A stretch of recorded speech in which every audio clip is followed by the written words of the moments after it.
So the latest gaffe in America is abolish ICE. And there's some serious Americans, or the Americans that are advocating abolish ICE, most of them are immigrants, and then most of them are from Mexico. And I'm not sure the born America here, those of privilege and all that that join in this chant, are kind of understanding what they're saying and doing. An easy analysis to look at Mexico. Mexico does not have an immigration policy as America, and um, Mexico does not allow other Latin American citizens to go to their country to work for the money that the Mexicans earn in America and send to Mexico, so that they could take that money that they earn in Mexico and send it to, say Venezuela or Argentina, Peru, um, Colombia, wherever. They run you out of town, you get killed, you get robbed, you get beat up, you got to go. Even in Puerto Rico, I lived in Puerto Rico for 2 years. And their philosophy is that come and visit us. When money's over, finished, you got to go. Because they don't want to share the resources, even though it's coming from America. They don't want to share it with you. All right. Now, this illustration should clarify things.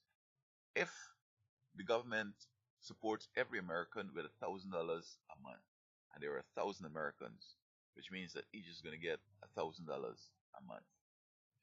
But then the economy hits a rock, but the government has some resources that they could maintain that 1,000 a month for a certain period of time. And so, with say 500 foreigners, especially Mexicans here, um, who the Americans were saying it's no problem. There shouldn't be any borders. Oh, it's free immigration.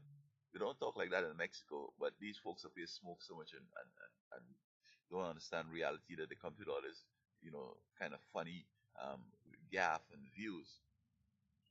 So that what the government would have to do now is say, oh, okay, Americans are very humane and genuine. Let us share the wealth then. So they could still afford $1,000 um, as that mean for this 1,000 Americans. So what they'd have to do now is include the 500 Mexicans into this $1 million. So instead of now receiving 1,000 a month, all they'll receive is 666.66 for infinity dollars, and each Mexican is gonna, um, be earning the same amount. And then now you hear the Americans start saying, "Oops, America, you can't do this to us. You can't cut down our money by a third like that. We still have those bills. There's still $1,000.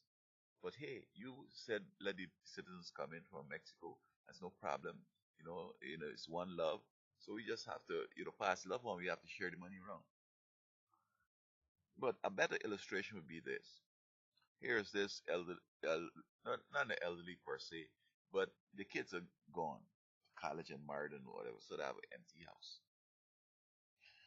And say 10 blacks were to move into their homes, into that home and saying, well, your kids are gone, we don't have nothing, so, let us stay in your place and you take care of us. You know what? They're going to call ICE and they're going to call the police to get them out of there because they would now realize the reality of the situation. While they could have been saving everything else that they were spending on their kids, they have to come and spend it on these strangers who just moved into the house. They didn't even invite them in after considering anything. They just moved in because they saw it empty and they thought that they could move in there and take the place of these kids. So the kids, when they hear what happened, they're gonna come to and they're gonna bring out a rifle and the R-15 or whatever, and they're gonna start going on bad. You gotta leave my home.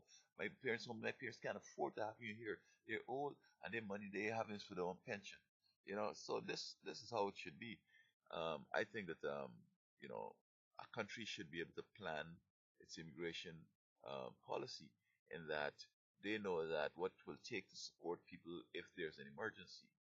And when you have people in a country and there's an emergency, you have to take care of them because they're going to create problems because they need to eat and they need to do the things that they would have been able to do normally. And so if the economy hit a snag and they can't get it, they're going to start finding that resource some way, somehow. So, to avoid that, you have to share the wealth with them. And so, Mexico um, doesn't allow folks to go into the country and do what they're doing here. And, they could have economic growth because they don't have to take care of they don't take care of the people anyway, like how America does, healthcare and all this, free education, all that. And so, yet they're just getting rid of them to come here and send back the money because it's so funny. They don't get treated properly in Mexico, I understand. But yet, as soon as they come over here to earn the money, they want to send it back there. And Americans here, when they go overseas, they just spend all the money in the country. They don't even send money back, for the people and so on. So I think that folks need to look at it like this, and eventually they're gonna catch on, and they're gonna get so violent and so repressive that folks are gonna head gonna spin.